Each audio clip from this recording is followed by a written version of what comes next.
Was that little bit at the beginning where we just become live? Hello, everybody. Welcome to today's Mike Ames show. And today we are going to be talking about company culture. But before we get onto that, I am joined by the suave, the cool, the debonair, the handsome Mike Ames. Oh, what? You having a laugh, Kirsty? Oh, she is having a laugh, normally at my expense, yeah. She normally calls me suave, sophisticated, old and melty face, if that makes any difference. It's only because I have the same melty face. It's true. Yeah. You know, when my gran was alive, which wasn't too many years ago, to get my gran, my dad, me, and then Peter and Kirsty all in a line, we all look like the same, really. Just different levels of melty. Yeah, so I'm here anyway. Relax, everyone. How are you today, Mike? Never better. If I was any better, I'd be twins. I'm that good. Partly because, as it says in my name, I'm going to Wales fairly soon. So, can't wait. That's all you want out of life, isn't it? And then today we are, of course, joined by Simon Lewis as well. Hello, Simon. Hello, but that was nowhere near the build-up. I'll do it again. I'm joined by the magnificent, the smooth, the debonair, the cultured Simon Lewis. The David Niven of the airways, I like to think. What is the Errol Flynn? A mix of David Niven and Errol Flynn. I don't know. I'm not sure people who know me would call me cultured, but I'll take the rest of it, Kirsty. Thanks. You're welcome. Mike, do you want to introduce Simon about why we've got him on the show today? Oh, it's my turn, is it? It is your turn, yeah. Okay, all right, yeah. Yeah, well, to do things. I've been speaking to Simon for a wee while now, and we're doing some podcasty things and various things. And what I like about Simon is everything really is obviously well versed in recruitment, and that's the show isn't just about recruitment, but that market is particularly big for me as well. And he's, I'd say, a modern Renaissance man. He's got lots of fingers in lots of pies. You run a members only group called Members Only, isn't it? I think, for recruitment leaders. That's right, isn't it? It is, yes. And you also run a podcast, which is the Rec Squad, which is again for recruiters, which is very popular. Lots of downloads. So obviously out there a lot. Which of those is your favorite kind of thing to get involved with, do you think? Kind of a favourite. The Squad podcast is amazing because I get to speak to people outside of recruitment as well as in. So I've got ex-Olympians on there as well, gold medalists. So that's all about high performance. The podcast is really about high performance, not necessarily linked to recruitment, but obviously where we talk about leadership, high performance is. The network is my everyday joy. So I get to work with recruitment agency leaders and owners every day, which having been in recruitment for 20 years like I have, I could not say it's a passion because it is. Yeah, and today is kind of a link to that because we're going to talk about culture, company culture, which I think is crucial for everybody, particularly recruiters, because that can be quite a transactional, transient place. But to build that culture is all important, and that's our main thing today. And I'm really looking forward to this. So it is indeed. So to get things started, please let us know in the comments. Do you think company culture is actually important? Is it something that you take into account either within your own company or in the company that you work for? Please let us know in the comments. Now, on that, Simon, the first thing that I wanted to ask you is we have a lot of people following us who aren't in, giant corporates. They are sort of one-man bands, or there's 2 or 3 of them, or, there's not a large amount of them. Is company culture important when you're at the smaller scale of a business? Interesting point. So first of all, I'm going to say yes. It is important to everybody. And I think company culture is important to whether you're small, one-man band, solopreneur or not, partially because everybody should know about culture and how that might reflect on their clients, for example, and they can be speaking about the development of that culture. So I think everybody should be aware about the nuances of it. Is it as relevant if you only plan to be on your own as a, sort of solopreneur forever? Arguably not. But most people set up in recruitment to want to scale, in which case, if that is true of most people, they should be getting the culture right based on values from the absolute kickoff. So before they've even made their first placement or their first sale, they're thinking about what their values are. And that will totally help with how they develop their culture. I think that's very true, actually. There's a couple of things I'd like to unpack there. I think the first thing is it worth having a company culture if you're a solopreneur? And you said yes, and I agree with you for the same reason, because the way in which you think and act are based around values. That's the thing that actually defines your culture, really. And they are definitely going to bleed their way through to your client community. So the way you are, the way you think, the things you think are important, your clients will pick that up, and that's your culture. But secondly, it was a really important point there. If you want to attract people to come and work for you, and if you want to keep them when they're there, a strong company culture is a massive part of that. Do you not think, to be able to get people to come to your business? Yeah, 100%. And this comes down to, we'll probably touch it later on, it comes down to the purpose and the why. But unless you have those values embedded in your business, subsequently you have that culture, you can't then, wonder why people start leaving. Your retention strategy is that much harder. And look, culture looks completely different. Now, again, we'll probably come onto this, and it did maybe 20 years ago in recruitment. And what is culture anyway? Everyone's culture is different. It's very subjective, of course, but the values-led culture is absolutely imperative, and that's the first block. That's the first thing you've got to look at. What do we stand for, and how are we going to live those values? There's a massive difference between having 3 words on the wall that might say, honesty, integrity, always integrity, always those, and actually living them, isn't it? They're completely different things altogether. I think that's an interesting point here, because to just talk about values for a second, values are like a personality in the sense that everybody has them. They might not be the ones that you want. They might not be the ones that you want to promote to the outside world, but you have them, just like a personal brand. It's the same thing. So the deal is to figure out what it is now, and then ask yourself, is that what I want? Is that what I want to be known as? So for our values are innovation, and I was just about to say integrity, but it's true. We do what we say we're going to do, and that's a big thing with us. We get measured on it, the whole bunch. It's integral to everything that we do.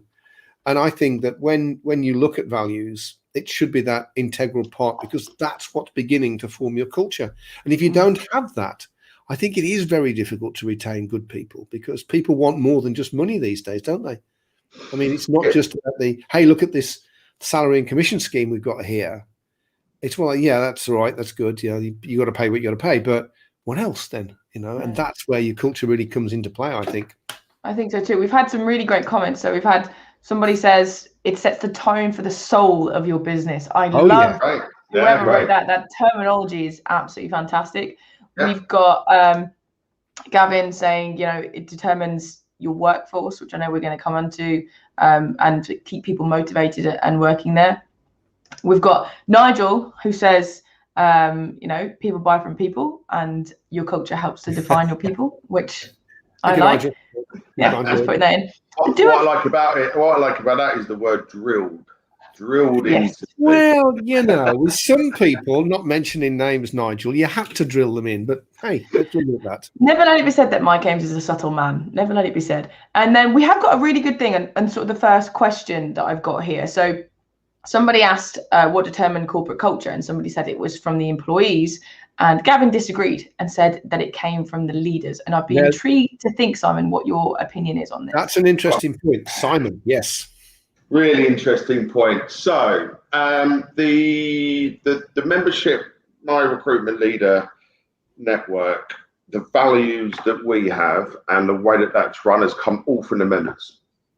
So how we act and how we sort of liaise with each other and communicate and subsequently network is member driven. And you can easily replicate that in a corporate environment. So I would say, because I've been the exponent of that it comes from the members, or in this case comes from the employees. When you're looking at leadership and you're then looking at the Gen Z, let's just take it from a completely different angle, and those let's call them kids are coming through. I think it needs to be a bit of a blend, definitely. So there's an argument to say then that it's more leader-led. So I think it can be both, but if you had to nail me on it, and I don't like sitting on the fence, I would say it comes from the employee. Well, I'm going to take a slightly different stance. Yeah! That's what you wanted, Kirsty, isn't it? Yeah, I love a bit of a fight. Yeah, be rolling up my sleeves. Yeah. I'm in the middle, ducking and biting. No, not quite like that. I agree. You have to get your employees buy-in. There's no question about that for me. You can't just say, well, these are our values, do that then. That dictatorial style never worked. It's got nothing to do with Gen X or millennials or whatever. It's never worked. No one's ever like that. But having owned several businesses over the years, some of them quite large, I could never have had a culture that I didn't believe in and didn't want and didn't feel passionate about. I couldn't try and grow something that wasn't me, really. And it's not, I'm not trying to be egotistic. I'm just saying it's the way it was. So I think the starting point personally is you as the leader is, okay, I'm building this business. I'm bringing people in to build this business to achieve what I want it to achieve. So what style, what soul, I like that. Whoever that was, I'm stealing that from now on. What soul do I want this business to have?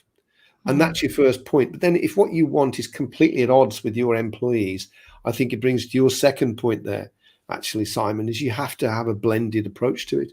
You have to have something which ticks all the boxes. But primarily, if you're the leader and you don't buy into it, you ain't going to do it. Tell you that. Yeah, but I wouldn't. Yeah. I mean, Gavin has done a follow-up question here, which is, would this be valid with a 100,000 employee worldwide company?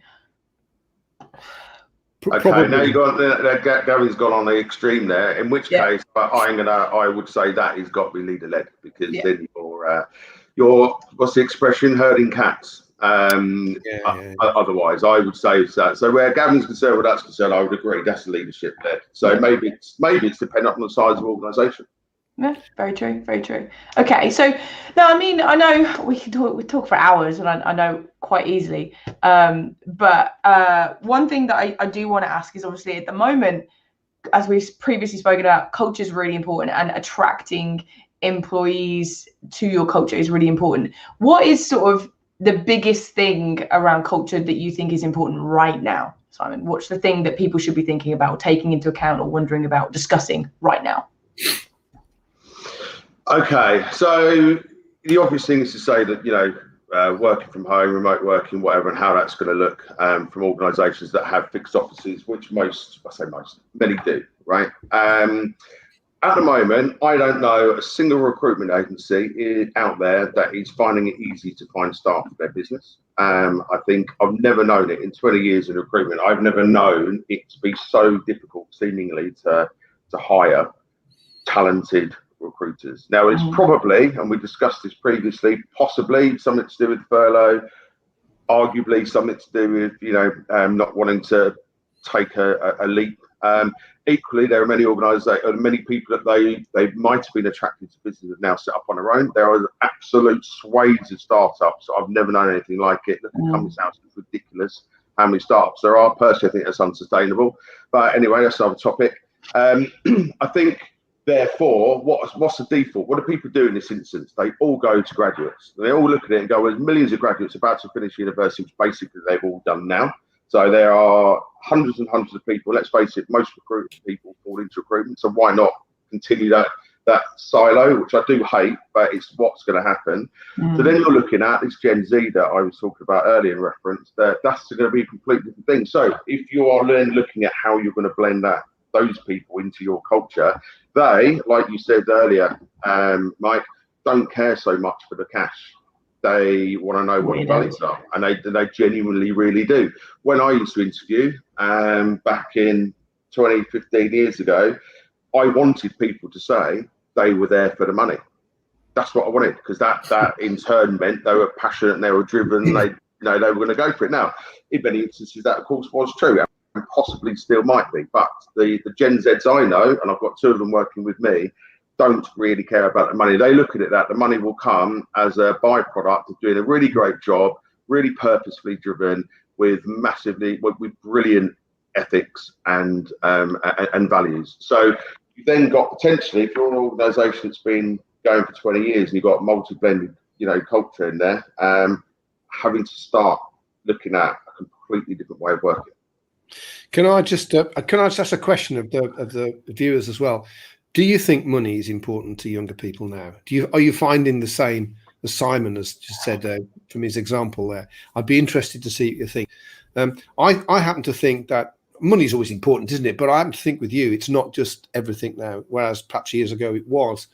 And it's interesting because quite often, if you've got someone focused on chasing the dollar at the end of the month, a lot of your individual values will be sacrificed. There's a conflict there. Doing the right thing doesn't necessarily mean adding most money to your bottom line at the end of the month.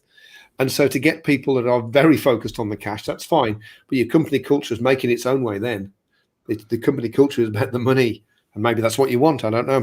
Never really worked for me, but I know it has done for some people. But I think it is interesting because there was a report done, several reports done. PwC did one.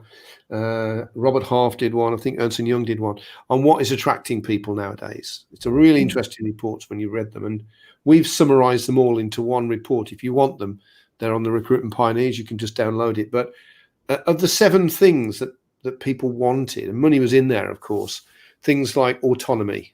So this autonomy of action, not having people looking over your shoulder all the time. Community, actually giving value to something, not just making money. The ability to work in a community as well, to be part of a group and a team. You know what? When I was in my 20s, I worked at a company called GEC as a programmer. And that's exactly what we had. And that's exactly what kept us there. Those things, I don't think it's changed at all, you know. I think the thing is now people will accept more or accept less now than they did years ago. But we still wanted the same thing, I think. It's possibly more accentuated these days. So, for example, you know, we in recruitment, it's all about. I say it's all about. It has historically been about KPIs, right? And so that's the measure and the metric under which we look at our employees and measure their performance. It's very difficult to go, right, what's the outcome? Just all I want is the outcome. Now, most people would tell you, I don't care whether you make one phone call or 100 people. All you need to do is bill, let's just say 10 grand a month, right? And I don't really care now, but I know that isn't true. Because people look at the KPIs, they go, well, if you're only making one phone call, you could easily be making 10 and be generating more. But so they've gone against what they're allegedly talking about, the outcomes. Gen Zs do care about working to outcomes. I know that's true because I'm working with them now. They say, what do you want me to do and when do you want it to be done by? And you tell them, do you care how I get it done? Not really. That's good. Because if you're going to micromanage me, I'm not interested. Yeah. Now, that plays into a little bit of difficulty then when you are used to an environment where you can see people and you're working to a culture where you're sat next to everybody, you're sat opposite people, you're learning, you're listening, which I do find I think it's going to be very difficult for recruitment because you learn on a job. So it's a slightly different outcome. But if you've got a Gen Z who just is going to work to outcomes, you have probably got to think about structuring or restructuring your culture and living by it as well. If it's outcome driven, live by the outcomes. Don't then start criticizing it when that isn't. But you'll get so much more from an outcome driven environment. I've always run those things. I don't really care what you do. I mean, the only thing that matters for me really when I ran a business was, did you hit last month's figures? I'm cool with that. Can I see a pipeline for the next 3 months that's going to give me confidence that I'm going to get that continued targets being hit? And the third, and I would argue the most important thing, is when I go to your clients, because I'm going to, and I ask them, are we getting a good service from whoever it is? Are they going to say, yeah, absolutely? Because if I've got those 3 things in place, can't go wrong. I've got a really good quality, because that's the clients are telling me this is a quality service. The numbers are stacking up and the work's being done for the future. What more do I want? What do I care really? Anything other than that? Where people break down, and this is a culture thing as well, this command and control thing that's been going on for years in recruitment for sure, but lots of industries. Command and control. Yeah. We're a kind of free thinking kind of organization here. As long as you think what I think, when I tell you to think it, you're cool, really. That is not the deal. And certainly people now, you're talking about creating a culture of autonomy, because that's what it is. Give them the outcome, give them the tools, give them the training, and put some kind of metrics in place to know whether something's on target or not. You can't just abandon people, can you, really?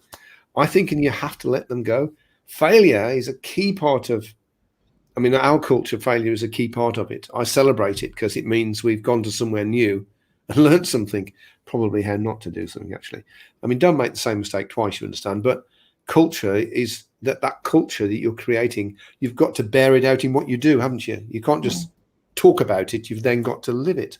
And I think it's very difficult these days, certainly with working from home. I don't know whether you agree with that. Well, actually, I do have a really good question on that. So there's a couple of comments I want to bring up. So asking, we've had some polar opposites. We've had Sam, money's always important. Thank you for that. I respect your honesty, Sam. I respect your honesty. And then we've got Martin sort of saying, agreeing sort of with you guys, has its place, but younger people definitely more valued focused. They want a better work-life balance. And I think that was definitely, I'm a millennial, but I know Gen Z are even bigger on the work-life balance than us Gen Ys are. But we've had a really good question related to what you said, Mike, which was Nigel asked, maintaining or implementing a culture is going to be more difficult with remote working. So how important is the office and what can you do to sort of keep that culture if you are working from distances? Simon, yeah. There isn't a single business I know in our network or outside of it that is looking to return to the office 5 days a week. Not one. And of course, if you're already working from home and you're on your own, you're an independent trader, solopreneur, whatever, then nothing's changed where that's concerned. But, you know, we've got organisations of 20 plus, let's just say, so, you know, roughly the average size in the UK, maybe it's slightly less than that.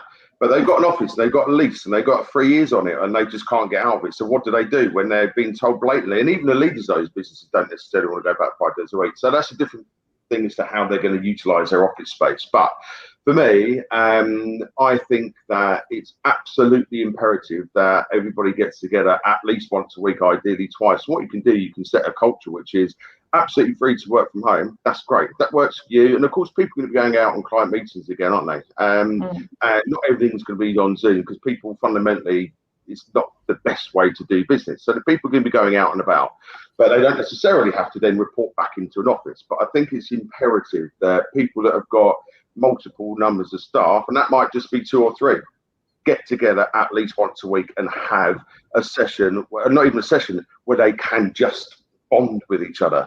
I think it's important. Where's the stickability otherwise? People could become quite mercenary, right? So especially Gen Zers, not saying they are mercenary, but they've got all the tools, absolutely everything to do stuff. They don't need anything given to them, but it's there. Whereas, you know, you've been there a little bit longer and you've had to learn all that stuff. They're native, they're digital natives, they can do what they like. And it could be that someone offers them a little bit more money down the road and they're just gone because there's no stickability. The culture doesn't breed that, doesn't breed, you know, really working closely with each other. And then you just become, you know, you're not mates. And that's what recruitment is about. It's about building really sustainable relationships. I think that's just such a key point there, that having a purpose to come into the office and being purposeful about it. Whereas before COVID, of course, you just got into your car or you got on the train, you went to work, and that was the deal really, and everyone took it for granted. And then things happened. There's a lovely LinkedIn post written by a guy called Richard Pollins, who runs a law firm in London, and he got his 5 C's, and sadly I think I can only remember 3 of them. But he said, these are the reasons that I want people to come to the office. One of them was community. So to be with people. And he said, that can be informal. We're having something. So come, because we're having a lunch thing or we're having an after work thing. So it's kind of important. The second one was coaching. So you've got to purposefully coach now. Whereas before, as you're right, you learn stuff by listening to people in the office. That sort of stops when you're working from home. It's not the same, is it? Harder, you know, it's much harder. So you purposefully have got to go in and recognize that people need to be coached and mentored and managed. And I think the other one was clients, to make sure that you still do stuff with clients in the office or at least with other people. Collaboration, that was the killer. Yeah. So we got an idea. Let's all come together physically in the same room to actually talk about this thing, as opposed to on Zoom or something. And I think that you've got to purposefully now say, we are going to the office for this thing. And it ain't to use the phone and make sales or do what you're going to do, law or whatever. It's for other reasons, but you can do it. You know, that stickability is important, but you've got to be together to do it, haven't you? Yeah. And the key word there is collaboration. I use that all the time. And obviously our network is all based around collaboration, you know, when it's without it, and it's very strong for it. But everybody wants to feel part of something, and they want to feel like it's part of what they've helped grow, or they've helped design, or they've helped mold. And that's where it comes back to those values. So the collaboration is absolutely crucial. If it's a dictatorship, then it just doesn't work. And look, I don't want to keep referencing Gen Zs, but that is, I cannot tell you more strenuously, that collaboration piece for those guys is imperative. And without it, you've got no chance of hiring them in the first place. Oh, is Mike frozen? Yeah, So, I mean, it's important for this other is people. where I like it to be. It's just us. Mike's frozen. I'm back. Right. While Mike comes back, I'm just going to ask you another question, Simon, which is somebody from Sam, which is, he said culture is obviously really important, but how do you sell your culture during recruitment when your competition has culture as well? And how do you differentiate yourself using your culture? How can you sort of sell it, as it were? But this comes back to me, to the values. So look, what's a culture look like? Culture was, I don't suppose it is as much now, a pool table, a darts board, drinks on a Friday, dress down Tuesday, naked Wednesday, right? That was how that's how it was a very interesting time. Interesting time. This isn't the 90s now, you know. Say, this is the 90s. Or the noughties, yeah. But that was it. But so actually, it's values, isn't it? That's really where that's where it's come down to, and those values aren't all going to be the same unless you've all picked out the same 3 adjectives to describe what your business is like. The values are going to likely to be different because recruitment agencies and the work that they do fundamentally is the same. So I think that point was very well made in terms of what is the key differentiator. Well, for me, it's the values and also the leadership within it and how those values are implemented. And look, leadership has never been. I mean, of course, it's always been paramount, but I don't think it's ever been as amplified as it is now in its importance. Which is why, our network is full of people who are just constantly looking to grow, constantly looking to learn, wide eyes open, continually looking at what's going on outside of the sector. So we're trying to break silos. That's where you can make points of difference. If everybody keeps going on the same journey, which we have done as an industry forever, then of course nothing's going to change. So you've got the opportunity as a leader to break that now. I know you're going to want to wrap up fairly soon, Kurs, but I just want to come in on that point as well.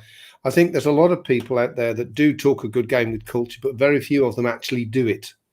So you might not be able to differentiate on the words you got on the wall in the kitchen or something, but you can differentiate by finding lots and lots of proof that what you say your culture is actually what it is. And that alone will differentiate you for sure. 100% agree. Yeah. Perfect. Well, I mean, I could genuinely carry on this conversation for another half an hour, but I do have a fairly sticking half an hour limit. But I would like to say 2 things. First of all, Simon, thank you so much. This has been incredible. Thank you very much for coming here and sharing all your wisdom with us.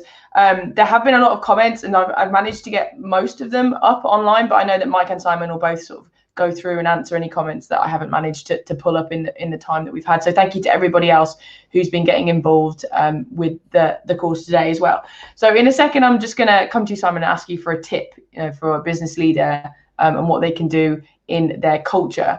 But I think for me, that the biggest thing that's come across is that culture is something that is going to become a more important thing than it ever has before, or maybe than it has in a long time. So it's definitely something that people need to pay attention to. So Simon, I'm a business leader, or I'm someone fairly high in a business, and I'm thinking, right, I need to think about my culture. I either I'm a single person who wants to grow, or I've got an established business that I'm now having to sort of retroactively culturize, which is a word I just made up. Retrofit. Thank you, Mike. Thank you very much. What kind of piece of advice, one thing would you say to them to go away from watching this video to go and do straight away? What would you say? Look at your values, because that transcends whether you are a solopreneur or a multi-corporate organization. It transcends it all. So actually understanding what your values are, and also why you're doing it, and why should anybody else do it. And that's something you can do right now. And not many businesses think about that. They don't think about the values. You just go ahead, and before you know it, you've got 30 staff or whatever, and no one really understands how you got there particularly. Presumably great sales, but actually sometimes you need to retract that back, particularly after what we've all gone through, and particularly with what I feel is about to come through into our industry. Values are absolutely crucial. Perfect. And more than just words on the wall in your tea room. You definitely live them. Yeah, 100% agree with that. Perfect. Thank you so much, Simon. Mike, next week, I think we've got Catherine Gladwin. We do, who's going to be talking to us about VAs. She's a mentor and coach for virtual assistants. She knows the industry inside out. It's something that lots of people are turning to now. There are some pitfalls, probably you've already found out, and she's going to tell us how to do it properly and the things to look out for. So really looking forward to that. That's brilliant. Great. Yeah, it's going to be good. Okay, thank you very much. Yeah, thank you, Simon, as well. I just want to sound like brilliant. Always enjoy speaking to you. Really looking forward to coming on the podcast as well. It's going to be great. Yeah, lovely. Thank you, Mike. And thank you, Kirsty. Amazing. Thank you.